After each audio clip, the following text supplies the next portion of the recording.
Olá, meu nome é Marina Abreu Dias, sou psicóloga e residente em saúde coletiva pela Universidade Federal de Uberlândia. Vou apresentar o trabalho Os Impactos da Maternidade em Meninas Mães, realizado juntamente com a Maria Júlia Padovani Martins e com a Mariana Rassi. A adolescência é um período entre a infância e a idade adulta, marcada por muitas mudanças físicas, psíquicas e sociais.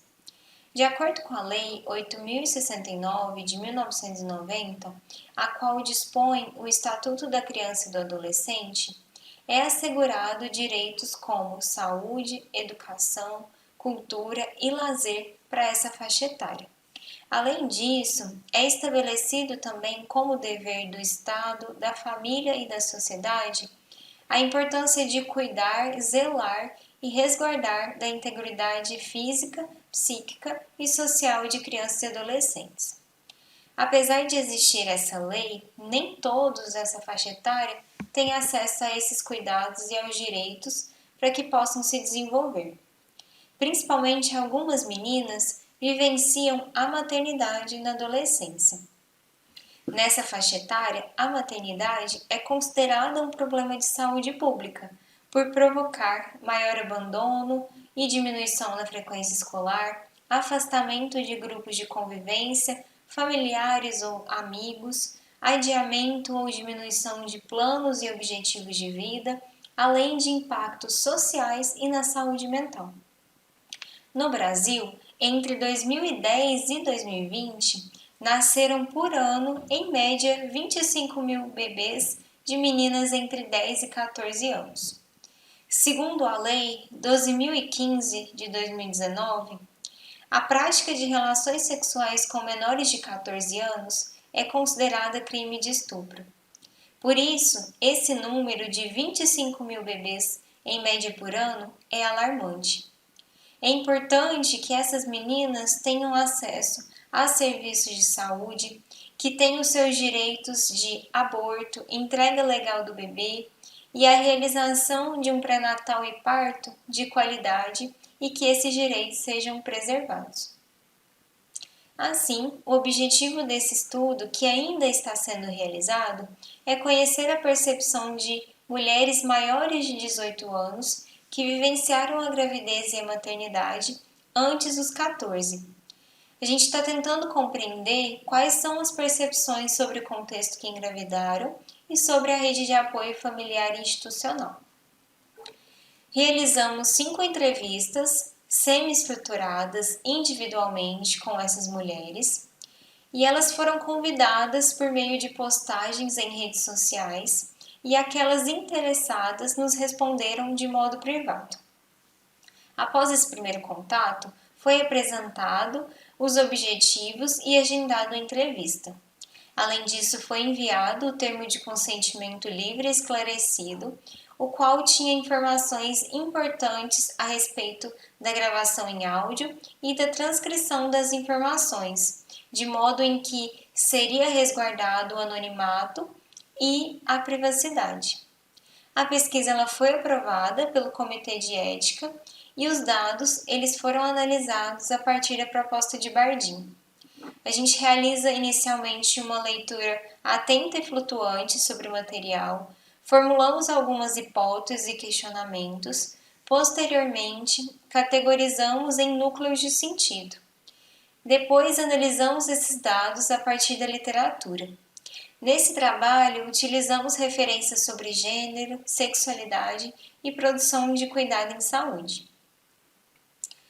Foram entrevistadas, então, as 5 mulheres que tinham entre 28 e 61 anos, que engravidaram antes dos 14 anos, entre os anos de 1974 e 2009. Dentre as participantes, 3 trabalham fora de casa, 2 se autodeclaram como pretas, 2 como parda e 1 como branca. Atualmente, nenhuma delas está casada com o pai dos filhos que tiveram antes dos 14 anos, todas tiveram outros relacionamentos e 4 têm outros filhos. As entrevistadas apresentaram situações sobre a naturalização da maternidade, da sexualidade precoce e de violência. Apresentaram também narrativas sobre o consentimento dos pais a respeito de namoro com homens mais velhos, a falta de orientação sobre a possibilidade de uma gravidez ou de como evitá-la, e também o desprezo por pedidos de ajudas devido a vivências de violências que acabaram gerando nas gravidezes. De forma geral, a maternidade foi aceita pelas famílias e houve também um processo de romantização da maternidade. Muitas das entrevistadas acreditavam que a maternidade provocaria mudanças em suas vidas. Uma das entrevistadas comenta que acreditava que o filho mudaria a relação que tinha com um homem mais velho e violento. E outra acreditava que o filho poderia auxiliá-la a sair de casa e a parar de trabalhar, apresentando um desejo de construir a sua própria família.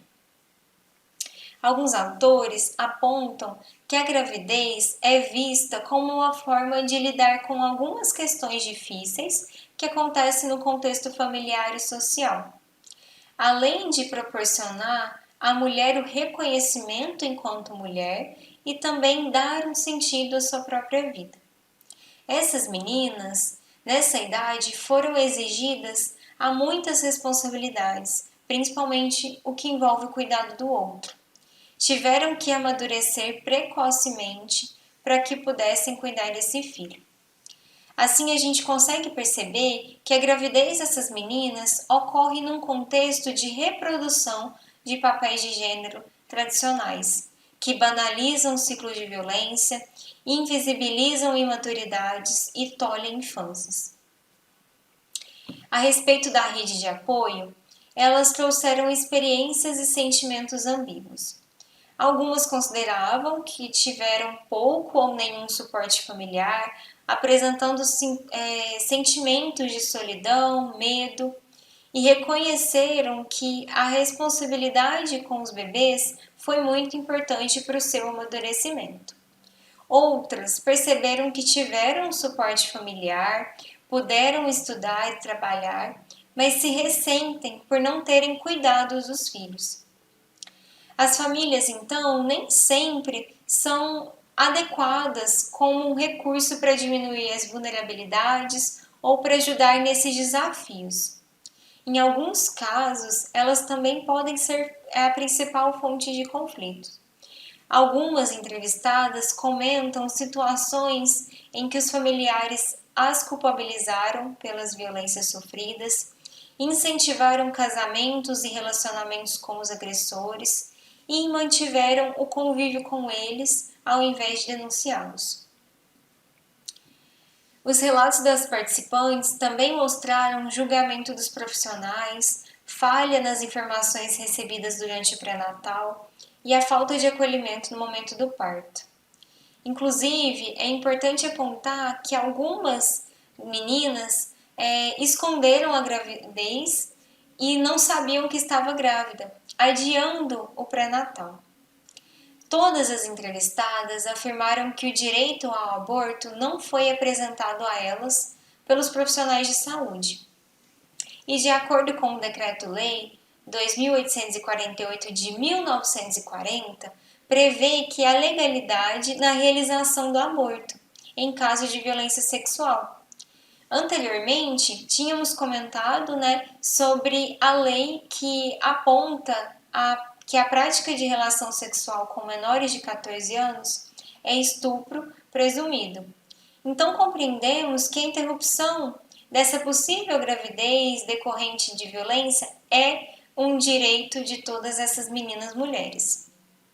Muitos profissionais ainda desconhecem desse direito ou discordam dele. Por isso, é muito importante que essas informações sejam repassadas tanto aos profissionais e a essas mulheres. Assim, a gente compreende que a maternidade na adolescência ela é marcada por muitos condicionantes e determinantes em saúde, que influenciam a saúde física, emocional e social da mulher e do bebê, além de influenciar em várias outras áreas de sua vida, como os estudos, o trabalho e as relações.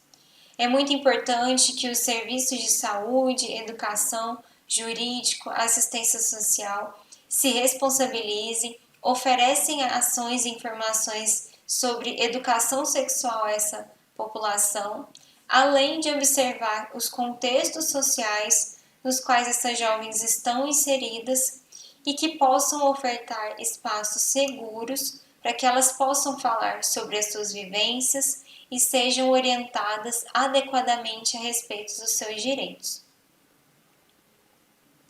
Aqui estão algumas referências consultadas para a realização do nosso trabalho.